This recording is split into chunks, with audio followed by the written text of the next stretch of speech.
We're back with Scouching's NHL Pipeline Review series, and today we are looking at one of the more interesting teams in the National Hockey League to take a look at, and that's the Nashville Predators. Now, they're just coming off of another year where they made a lot of draft picks, and with Barry Trotz at the helm, they've done some interesting things that I think bode really well for the future. Leading things off, I will admit I am extremely biased here, but this is a player I think you win games with, and look, I had this player ranked in the top 10. Some of the guys that we're going to talk about in the depth category, I did not. So this is a player that I really believe in, and that's Teddy Stiga. Stiga was a player at the end of the second round that I just couldn't believe someone didn't take a chance on. He's a player that just brings constant effort with a lot of skill, really selfless playmaking, and plenty to bring to the table that I think helps you win hockey games at every level at both ends of the ice. And for me, that's what makes a player really hard to trade, and that's what puts a player in a given tier, in my opinion, for this series. Stiga is the only really good example of a player that I look for in their system as a core player, but it also just goes to show for me just how high a bar that is, considering some of the players in the maybes category for these guys. And there's a lot of players that they drafted in this year's past draft in this group. Brady Martin, Cameron Reed, and Riker Lee were all of their first round picks in this year's draft, and I think they all could play really good roles on an NHL roster. A really good third line center behind two really high octane centers in Brady Martin, a really dynamic classic Nashville Predators style defenseman in Cameron Reed, and just some fun high upside offensive skill in Riker Lee. But beyond that, you've got David Edstrom and Matthew Wood and Yegor Surin, who all bring more size and tenacity and physicality to their game, as does Brady Martin, I should say. And you've also got Tanner Molendyk, who is a very interesting player to have offsetting a guy like Cameron Reed. Also in this tier, you have Fyodor Svechkov, who I found pretty impressive in his NHL time this year, and Zach LaRue, who is in his wheelhouse in the NHL. He'll probably be more of a guy down the lineup. I wouldn't expect huge things out of him in the NHL, but he has a role, and I think that he deserves to stick in the NHL, at least for this season, to see what he can do over a full season sample size. He came pretty close last year, and either way, both of these players, Svechkov and LaRue, this is their last year in my database. And closing things off is Jacob Rombach. Now, this might surprise fans of the show because I had Rombach ranked quite a bit later, but he just seems like a guy an NHL coach is going to play. He is gargantuan. He might be the biggest looking player that I watched a lot of last year for the draft, but he's big and he skates pretty well. I feel like a depth role for him at the bottom end of your lineup. I could see night in, night out him being one of these guys that just kind of hangs around. Am I a huge fan of him? Not really, but based on how he plays, I feel like he deserved a spot in this group rather than the maybes category, because he just really screams bottom end NHL player that is just there, so there's value to that. Jack Ivankovic was a really good pickup in this year's draft as well. I've liked him every single time I've seen him. The questions about his size, sure. I think Ivankovic does have the athleticism and the technical ability to hang in the NHL, but he might be a little bit of a ways away. And then in the maybes category, there's a lot of really interesting players here too. I thought Ryan Ufko had a really interesting rookie season, but again, I'm not totally sure about NHL upside. Andrew Gibson certainly had a very big role at the World Juniors, I would say, to mixed results, but there are names in here that I'm also just really interested in. Viggo Gustafsson had a really intriguing year as one of the youngest players drafted in last year's draft. I thought Victor Nuringer, another really young player, really impressed me last year, although it was at the super elite level, and we'll see how things go from here, but he did take a big step, and he was an impressive player that I had never heard of going into last year's draft, and I liked him coming out. Aiden Fink might surprise some people because he has a lot of points in college hockey, but that's never really a guarantee of anything, and while I agree that he did have a really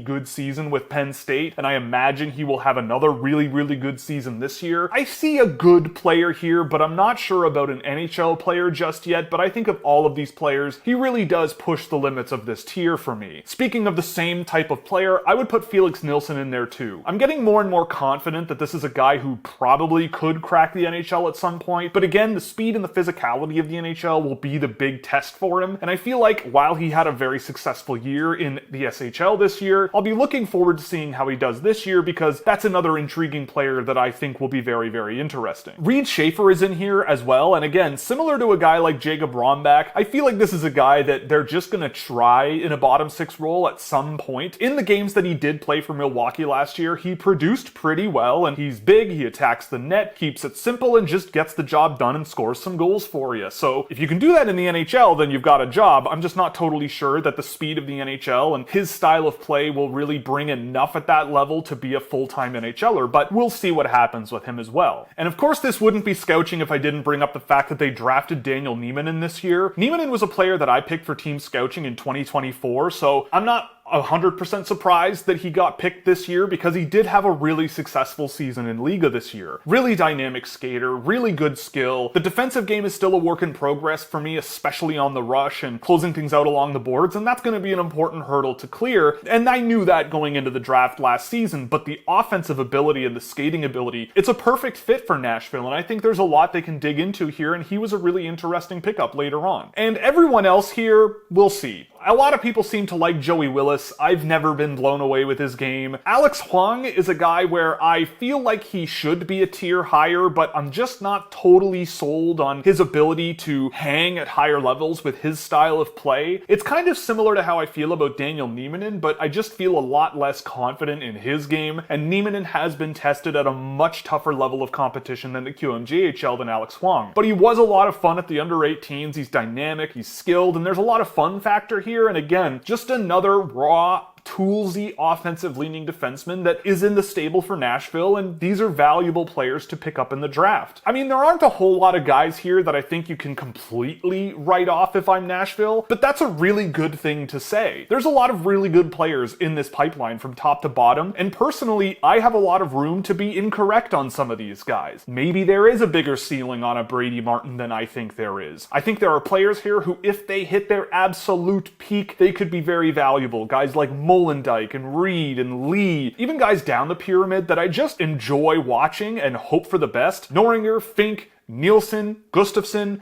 these are all solid players, and we'll see what happens with them. I mean, the Nashville Predators have a really, really good system here, and this is a team that still hasn't quite hit a bottom yet. Yes, they drafted in the top 5 this past season, and yes, I think they could have done a little bit better in this year's draft as of right now, but there's a lot of really interesting players here. So for Nashville, I'm giving them a 1D. I think there's a big ceiling on a lot of these players, but there's a lot of risk as well with quite a few of them, especially at the defense position. A lot of dynamic skill, offensive upside, and working out the kinks defensively is kind of the name of the game in Nashville, and that trend continues. But also they do have some guys to offset that. Rombach, Gibson, are they NHL players? Maybe. Gustafsson as well could be put in that group. I'm not convinced of a huge amount of value there, but at the end of the day, I think they do have a large group of players that there could be and should be something there that can round out an NHL lineup. For Nashville, if they continue to just draft, I think the future looks pretty good for them. And the Nashville Predators are a fun franchise to watch, and I hope that things improve for them over the next little while, because this is a fun group of players. And with that, we're going to call it. If you liked the video, definitely like and subscribe. If you really liked it, definitely consider a subscription over at Scouching.ca, where you can get access to all kinds of fun data tools and our Discord server, and plenty of other fun stuff that you're just not going to find anywhere else on the internet. So check that out at Scouching.ca. Thank you for watching, and we'll see you in the next one.